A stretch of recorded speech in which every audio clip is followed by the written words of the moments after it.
কিন্তু সেখানে ছিল প্রাণঘাতী আসল বুলেট। পেটে গুলি লাগার পরপরই তাকে হাসপাতালে নেওয়া হয়, কিন্তু শেষ রক্ষা হয়নি। বিনোদন জগৎ মানেই আলো, ক্যামেরা, অ্যাকশন আর তারকাদের ঝলমলে জীবন, কিন্তু কখনো কখনো সেই আড়ম্বরের আড়ালেই লুকিয়ে থাকে ভয়ঙ্কর এক পরিণতি।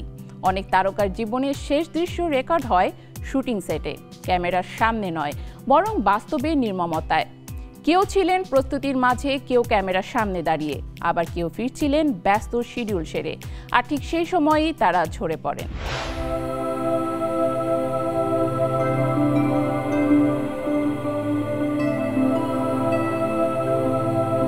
ব্র্যান্ডন লি, একটি নাম, একটি ট্র্যাজেডি। মার্শাল আর্ট কিংবদন্তি ব্রুস লির ছেলে ব্র্যান্ডন লি 1993 সালে দ্য ক্রো সিনেমার সেটে মারা যান মাত্র 28 বছর বয়সে।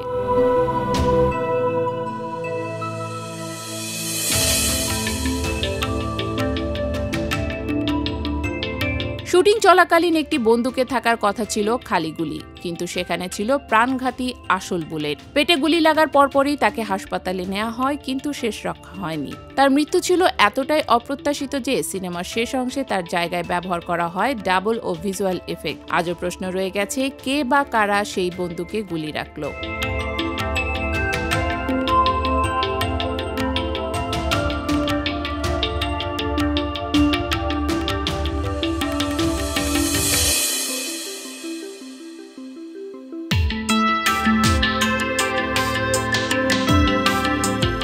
অলিভার রিড গ্ল্যাডিয়েটর সিনেমায় শুটিং শেষ করে একটি বারে সময় কাটাতে গিয়েছিলেন। বারের ফ্লোর ধসে পড়ে তিনি আহত হন এবং পরে হার্ট অ্যাটাকে মারা যান। বয়স তখন 61। শুটিং প্রায় শেষ হয়ে এলেও বাকি অংশে তার মুখ ডিজিটালভাবে তৈরি করতে হয়েছিল, যার খরচ পড়ে $3 মিলিয়ন।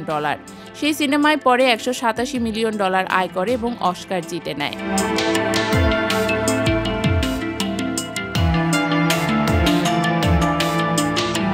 রিডের ক্যারিয়ারের শেষ সিনেমা হয়ে ওঠে তার অন্যতম সেরা কাজ।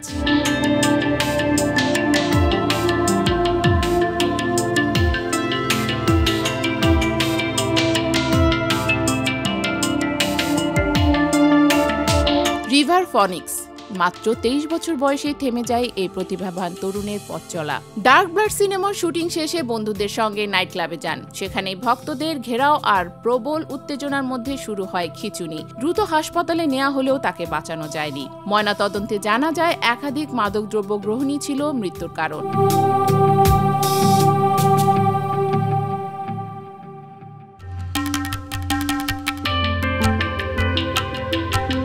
পরে তার চরিত্রে অভিনয় করেন ক্রিশ্চিয়ান স্লাটার, যিনি সম্মান জানিয়ে সিনেমা থেকে নিজের পারিশ্রমিক দান করে দেন।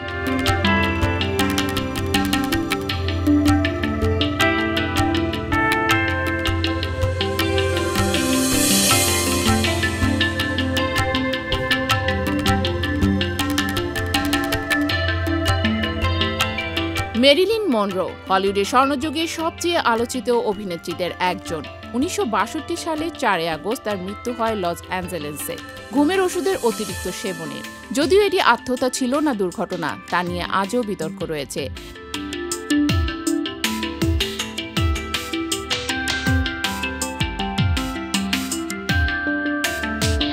তার ব্যক্তিগত জীবনের জটিলতা, ভালোবাসার সম্পর্ক সবই যেন চেপে ধরেছিল তাকে। জন এফ কেনেডির সঙ্গে তার সম্পর্ক ঘিরে তৈরি হয়েছিল গুঞ্জন। তার মৃত্যুর ফলে অনিশ্চিত হয়ে পড়ে থম সিংস গট টু গিভ সিনেমার ভবিষ্যৎ, যা আর মুক্তিই পায়নি।